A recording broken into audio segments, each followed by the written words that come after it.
União de Facto. Sejam bem-vindos a mais um episódio do podcast União de Facto, um podcast sábado sobre a União Europeia. O meu nome é Catarina Caria e estou aqui todas as semanas para falarmos de Europa. As eleições europeias estão mesmo ao virar da esquina e há quem ainda não saiba no que está a votar, porque deve votar ou até mesmo porque é que o Parlamento Europeu é tão importante. Hoje vamos desconstruir algumas dessas ideias e explicar o processo de decisão europeu.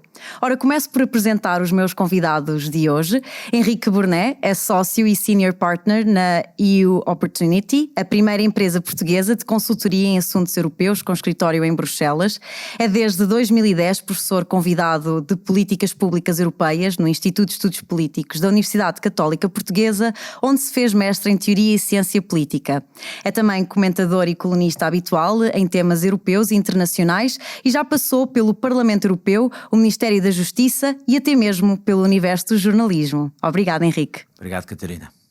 Ao meu lado tenho também Vasco Weinberg, o meu segundo convidado, é deputado do Parlamento Europeu e membro da Comissão Executiva do CDS-PP, é fundador e presidente do Instituto Português do Direito do Mar e professor na Faculdade de Direito da Universidade Lusófona, onde leciona Direito Internacional Público, Direito da União Europeia e Direito Constitucional. É também fundador e ex-coordenador do mestrado em Direito e Economia do Mar da Nova School of Law. Fez parte de várias delegações nacionais e fóruns internacionais e frequentemente aconselha Estados e organizações internacionais sobre temas de direito internacional público e direito do mar. Esteve também envolvido na elaboração de importantes políticas e legislação nacionais sobre diversos assuntos relativos à governação do oceano. Muito obrigada, Vasco, por também estás aqui connosco. Obrigado, Catarina, pelo convite. Ora, Henrique, começamos por ti. Nas últimas eleições europeias, em 2019, a taxa de abstenção foi de quase 70%. É a taxa de abstenção mais alta alguma vez registada em Portugal. A meados de abril, o Eurobarómetro dava conta de que mais de metade dos portugueses desconhecia ainda a data das eleições europeias. Pergunto-te, o que justifica este desinteresse nos portugueses? Eu acho que para percebermos esse desinteresse temos que andar um pouco para trás, ou bastante para trás, ao tempo da nossa adesão à então CEE, e uma ideia que ficou lançada pelo então Presidente da Comissão Europeia, Jacques Delors, e que falava de Portugal como um bom aluno. A ideia que passou para as pessoas e para os portugueses foi muito a de que nós éramos, se fôssemos um bom aluno, e éramos um bom aluno, isto significava que receberíamos as benesses de pertencer, isto é, nós fazíamos o que... Vamos chamar a União Europeia sempre a não andarmos para a frente e para trás com os nomes. Nós fazíamos o que a União Europeia nos dizia e em troca recebíamos as benesses que eram sobretudo os fundos. E isso também nos fez achar que nós tínhamos pouca agência, tínhamos pouca capacidade de influência. E portanto tínhamos aqui uma atitude um pouco passiva, mas era bom para nós e, fazendo como era devido, recebíamos os fundos. Eu acho que esta ideia se foi sedimentando em Portugal. Depois mudou um pouco na altura da presidência da Comissão pelo Presidente Barroso, em que os portugueses foram surpreendidos com a sensação, espera aí, afinal, os portugueses podem ter algum poder em Bruxelas, até há um Presidente da Comissão português. Mas no essencial temos muito isto. E isso ajuda a perceber porque que, por exemplo, há poucos dias saiu um estudo da Fundação Francisco Manuel dos Santos, em que dá vários sinais que parecem contraditórios. Diz que os portugueses confiam muito na União Europeia, muito mais do que nas instituições nacionais, que não pretendem votar, ou não estão muito inclinados para votar, acham que não têm muito poder e contam com a União Europeia para resolver problemas que são muito nacionais, nomeadamente, por exemplo, questões da habitação. Portanto, o que é que eu faço disto? Eu acho que nós achamos que a União Europeia é uma coisa, uma espécie que tem superpoderes, que confiamos que nos resolve os nossos problemas e que achamos que não temos grande capacidade de influência. O que é importante inverter nesta conversa? Algumas das coisas. É muito importante, tem alguns superpoderes, não tem todos, não resolve muitos dos temas que são nacionais e, ao contrário dessa ideia feita, nós temos tanto poder quanto outros iguais a nós. Nós temos às vezes um pouco a mania de nos querer comparar com os espanhóis, ou com os franceses, ou com os alemães, e de facto não temos o mesmo poder, até porque não temos a mesma dimensão económica ou de população. Nós temos de nos comparar com a influência que têm os neerlandeses, os belgas. Isto é o que nós somos, essa é a nossa dimensão e é essa influência que nós devíamos procurar ter e portanto é um erro não ir votar. Depois há outra coisa que não é completamente um mau sinal, isto é difícil de aceitar, mas a verdade é que muitas vezes o facto das pessoas perceberem que aquela entidade está em boas mãos, isto é, o grau de risco, votando mais à esquerda ou mais à direita, não é enorme. Porque como a União Europeia é muito resultado de consensos, as pessoas têm a percepção de que tende a ir para o grande centro, para a grande maioria. E, portanto, tendem a achar, isto não precisa de ser muito elaborado por cada eleitor, mas se pensarmos, acabarão por pensar, isto mais ou menos anda sempre por aqui, o que não é mentira. Aquilo que é preciso lhes dizer é verdade, mas cada um põe o seu peso na balança e vai ajudar a que essa balança, que é essencialmente feita de compromissos, e ao grande centro, e vamos chamar grande centro uma coisa que vai dos verdes até à direita moderada, esse grande centro terá pesos mais para a esquerda ou mais para a direita, conforme o voto de cada um. Portanto, voltando atrás, é um erro não irem votar, porque faz diferença ao seu voto, mas é verdade que isto não há mudanças radicais, até por isso votar nos partidos de extrema, neste caso então, vale muito pouco, porque os partidos de extrema normalmente não contribuem para o processo de decisão, ficam de fora dos consensos do processo de decisão, mas faz diferença ir votar para escolher para que lado é que querem que penda mais.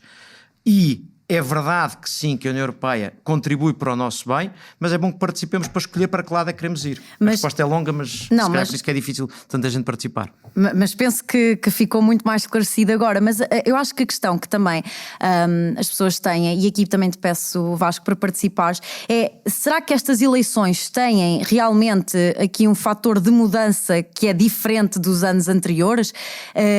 São mais importantes, diria eu, até porque parece-me que continuamos a incorrer no mesmo erro de termos os debates europeus vestidos de temas nacionais. Primeiro, eu subscrevo inteiramente o que disse o Henrique.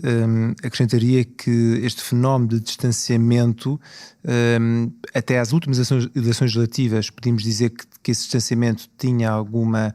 Enfim, não era muito distante do distanciamento que existe na população portuguesa face à política no seu todo, embora nas últimas legislativas assistimos a um aumento da participação dos cidadãos. Vamos ver se isso é uma tendência ou de facto foi só ali naquele momento que se verificou esse fenómeno. Agora, há aqui um aspecto fundamental que deve ser pensado e refletido no seguimento precisamente daquilo que disse o Henrique. Da minha experiência no Parlamento Europeu, muito limitada no tempo, permitiu-me de qualquer maneira aperceber-me do seguinte: a capacidade de fazer consensos no atual panorama político do Parlamento Europeu não é fácil. E neste momento aquilo que se sabe é que esse panorama vai ser alterado com o incremento de forças de extrema-direita, mas também de extrema-esquerda.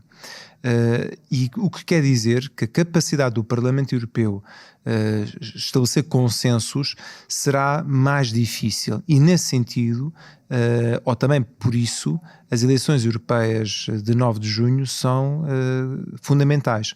São fundamentais não só para reforçar a participação dos portugueses nesse ato legislativo e aproximá-los da União Europeia, daquilo que ali acontece, e já vou à questão que colocaste sobre os temas que têm sido objeto de debate, e isso obviamente também tem um impacto muito importante. Até vamos falar de alguns outdoors que eu já vi que me suscitam algumas dúvidas, mas depois também há um problema muito sério, que é o qual eu não queria deixar de sublinhar novamente, que é esta presença de forças que, estando no Parlamento Europeu, pretendem ou têm uma visão contrária ao projeto europeu. E temos um case study muito bom, que é o Brexit. Não esquecer que o Parlamento Europeu foi um palco de excelência para o Sr. Farage e os senhores do UKIP para, a partir do Parlamento Europeu, mostrarem quão valentes eles eram à população inglesa, que isto fazia todo o sentido, que existiria conforto político de o fazer com bandeiras do Reino Unido colocadas em cima dos lugares, e toda esta teatralidade contribuiu muito para o espírito, perdoem-me, negacionista dos méritos da pertença do Reino Unido à União Europeia.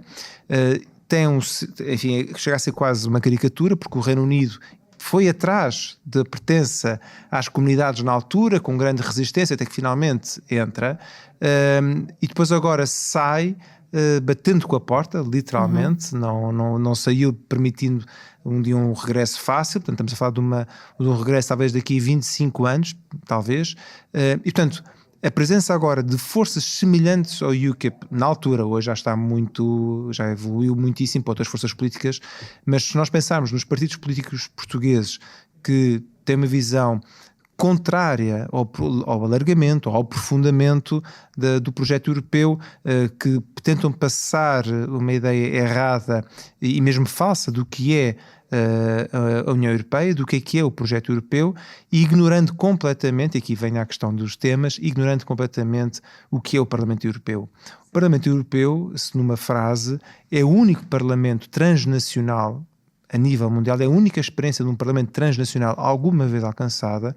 É um feito inacreditável, não só para os Estados-membros e os cidadãos europeus, mas sobretudo ao nível da própria humanidade, enquanto experiência de desenvolver um regime político, um quadro político muito especial e que tem uma missão muito importante, que não deve ser esquecida, que é de fazer legislação. Exatamente. E essa função legislativa é essencial, para além de outras, sobre as quais podemos já de seguida falar, dou já a palavra ao Henrique, mas é aqui que eu acho que é muito importante nós termos noção. Nós não podemos fazer compromissos no momento de votar, que sim, eu vou votar nesta força política porque defende algumas ideias que me parecem atrativas, ainda que eu saiba que essa força política tem uma visão negativa da União Europeia. Portanto, vão lá para ser não um elemento de controle e de melhoramento, uma abordagem construtiva à União Europeia, vão com uma abordagem destrutiva. E isto é perigoso porque, em última análise, o que está em causa é a destruição de uma União Europeia que é ela própria democrática. Certo. Há aqui várias coisas que o Vasco disse que me parecem muito interessantes. Primeiro, é uma coisa que nunca ouvi dita desta maneira e que acho muito certa, que é o Parlamento Europeu serviu de palco a quem promoveu o Brexit. E foi de facto grande oportunidade. E isso prende-se com outra coisa que o Vasco estava a dizer, que é de facto os partidos das extremas, quando não podem, porque não querem contribuir para os consensos, só podem contribuir para esta solução radical. Exato. Portanto, o papel, não estando na construção do consenso, e já lá vamos como é que ele se faz, acabam por construir para esta outra opção, que é a da radicalização, que é a única mensagem útil a retirar dali, a espremer da participação, era aquilo. Não sendo aquilo, não havia mais mensagem útil a tirar daquela participação. E, portanto, vamos parar ao Brexit. Bom, se já foi mau para o Reino Unido, imagine-se o que seria para nós. Claro. E agora isso leva-nos a outra coisa sobre o modelo do Parlamento. É que, se nós pensarmos em comparação, o processo político e legislativo europeu por comparação com o nacional, a grande diferença é que, enquanto a nível nacional nós vivemos numa lógica de governo, maioritário ou não maioritário, e oposição, portanto, é uma lógica de confronto. E até há um incentivo para que eu vote contra o que tu propões e tu votes contra o que o Vasco propõe e por aqui fora, porque vivemos de nos diferenciar face aos eleitores e, portanto, os partidos existem, mas em oposição uns aos outros.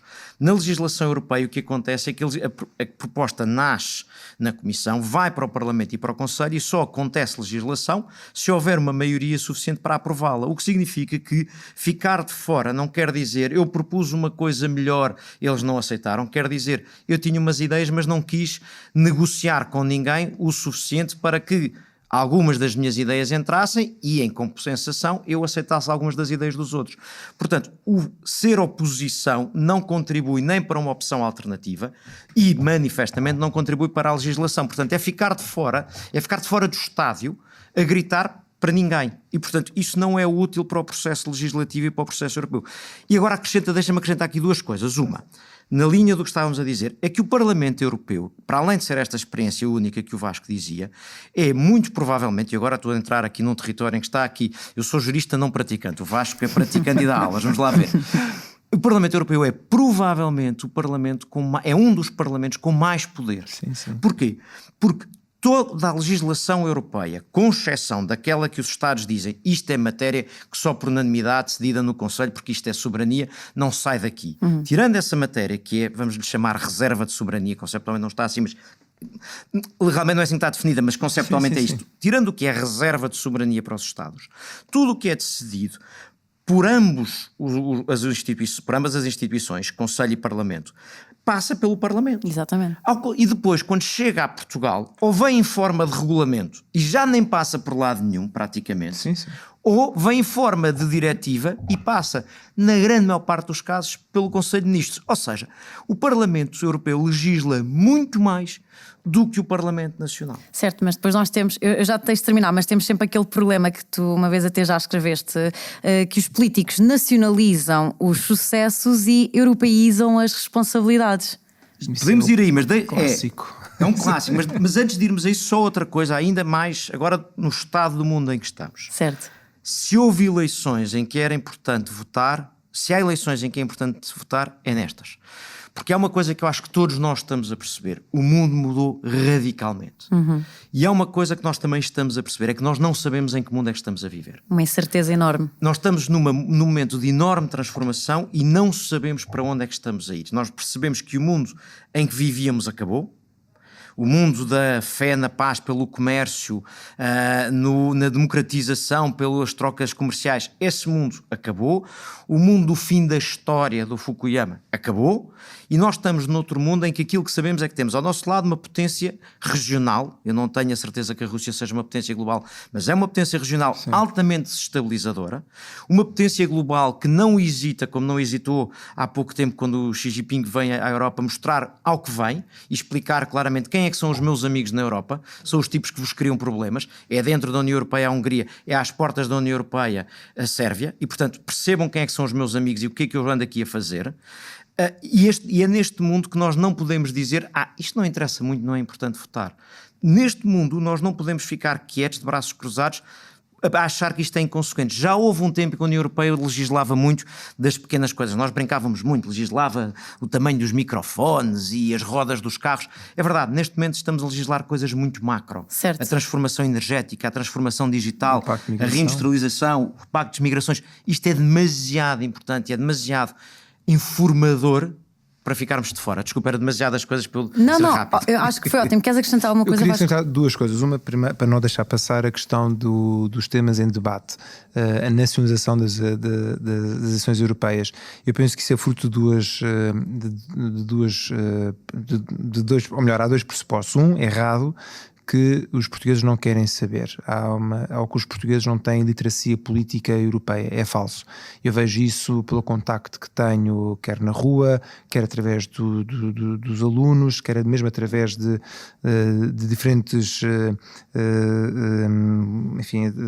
circuitos, e noto verdadeiramente que as pessoas têm interesse e querem saber mais. Mas para conforto dos políticos, nós queremos discutir matéria nacional porque é onde nós conseguimos ter resultados mais imediatos. Eu dou um exemplo, quer dizer, alguns não vou aqui fazer campanha, mas alguns dos opositores nestas campanhas, e já agora disclaimer, eu sou da lista da AD, mas noto que discutem matérias que nem sequer estão na agenda europeia, não estão, e, portanto, e o que se pretende novamente é isso, obviamente, tem como consequência também o próprio distanciamento dos eleitores. E agora a segunda coisa, só para acrescentar o que disse o Henrique, totalmente de acordo quanto à alteração geopolítica, e uma das coisas que nós temos de decidir a nível europeu é qual é o caminho que vamos seguir.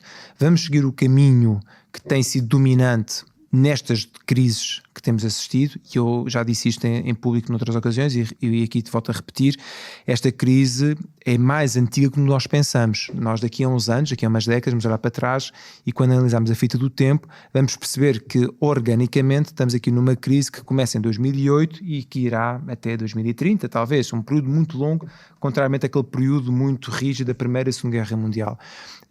E a medida e a abordagem que nós temos tido tem sido sempre a mesma. A ocupação do território, 20% da Geórgia, e a reação foi a mesma. A ocupação da Crimeia, a reação foi a mesma. A ocupação da Ucrânia, a reação a mesma, um pouco mais musculada, com um pouco mais de emoção. Ou seja, a política seguida até agora, a nível regional da União Europeia, tem sido apaziguamento. A nível multilateral, idêntico. Irão, missão diplomática, tentar contactos bilaterais, multilaterais, vai lá o Sr. Borrell, fala com o Ministro dos Estrangeiros do Irão, Beirão, expliquei como estava muito zangado com o que está a acontecer e que não gostamos do que está a acontecer.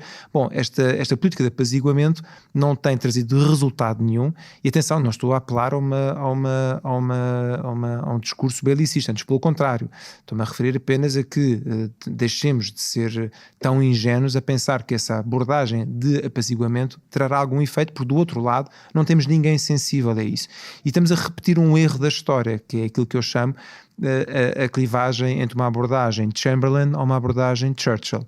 Vamos continuar a ser o Chamberlain, a acreditar que é possível diálogo e compromisso e que a diplomacia soft, como ela tem sido feita, trará resultados, quando do outro lado temos forças políticas que estão interessadas que a Europa seja menos competitiva, que a Europa seja menos relevante, que nos excluem à União Europeia de contextos fundamentais que são verdadeiramente o nosso quintal. Dou um exemplo, o Ártico, onde a União Europeia não tem relevo, pese embora tenha Estados-membros que são Estados do Ártico, mas, por exemplo, a China tem um papel no Ártico, tem uma palavra a dizer, a Rússia naturalmente pela presença militar que tem no Ártico, e a União Europeia é empurrada para fora, impedida de entrar.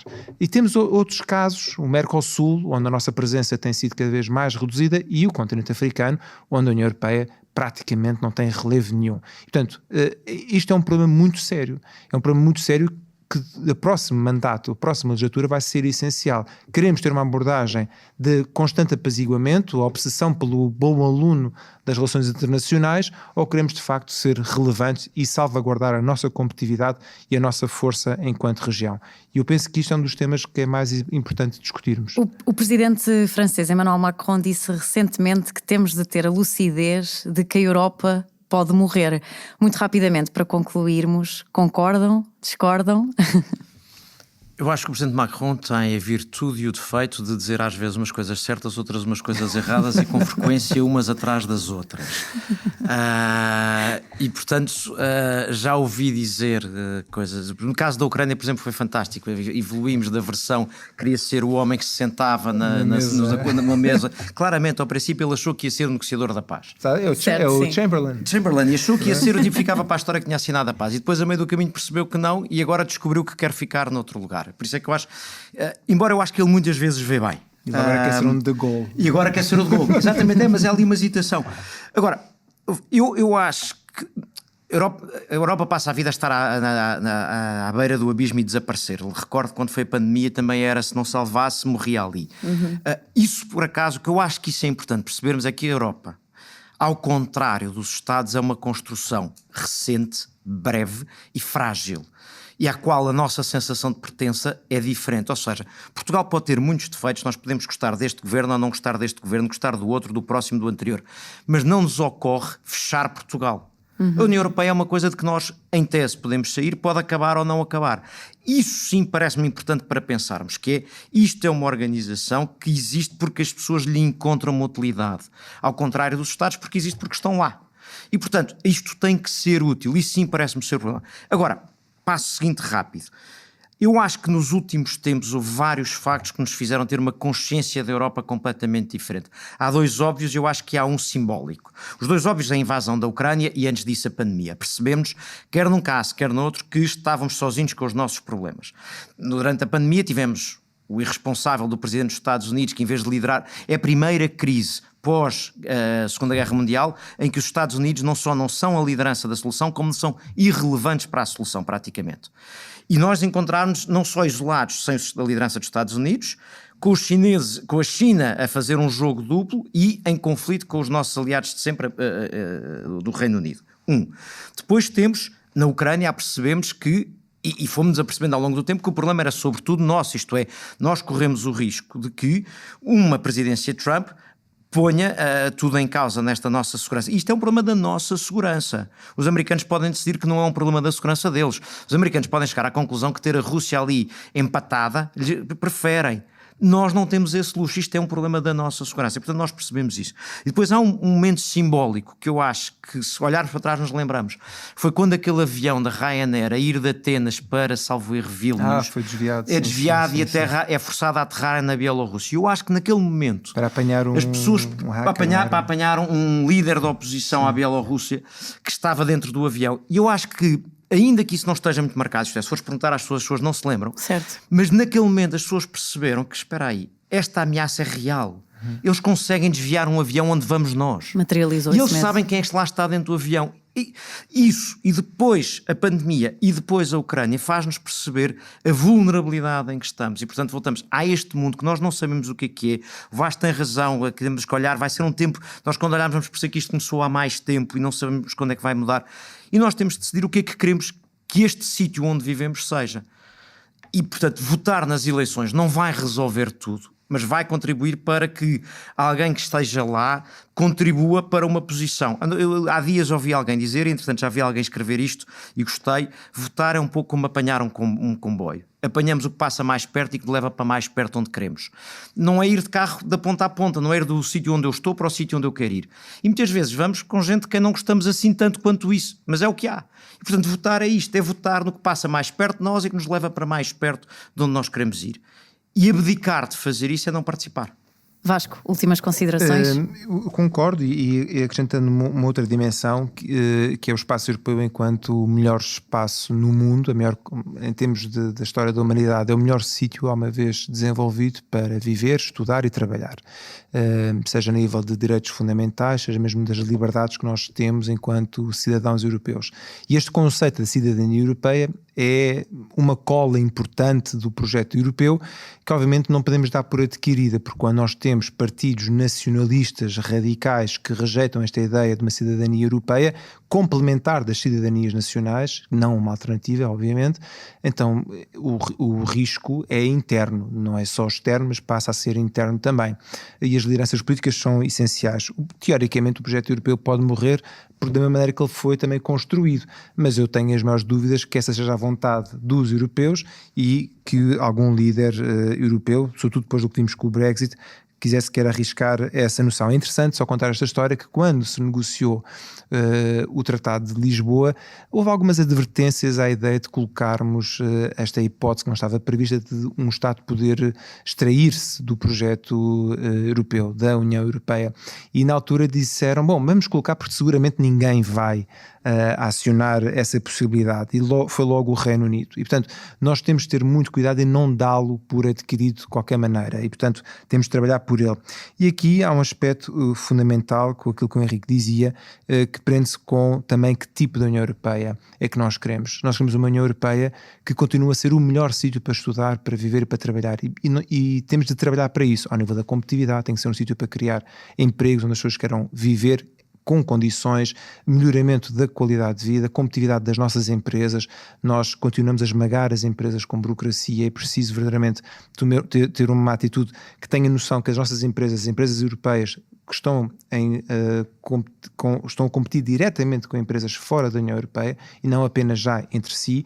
E depois um aspecto fundamental que é o Estado de Direito Democrático, que também não podemos dar por adquirido, e essas ameaças são internas e externas. As externas há pouco falávamos, a Rússia, mas de outras potências, o Irão, que infiltra-se na própria União Europeia através do cibercrime, um outro conjunto de ações de destabilização das instituições democráticas. E depois há aqui um aspecto muito importante que nós qual temos que acordar rapidamente e que se prende com o que eu dizia há pouco.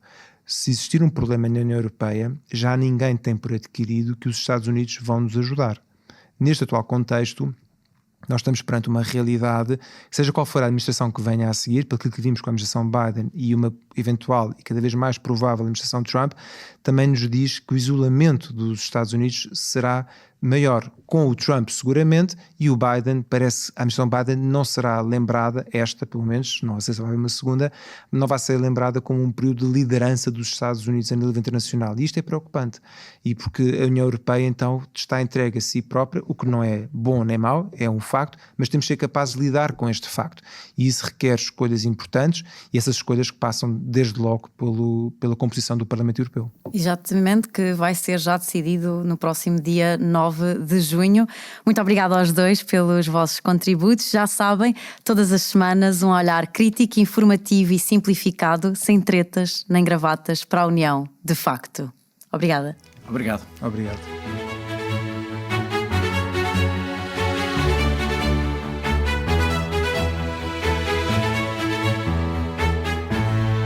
União de facto.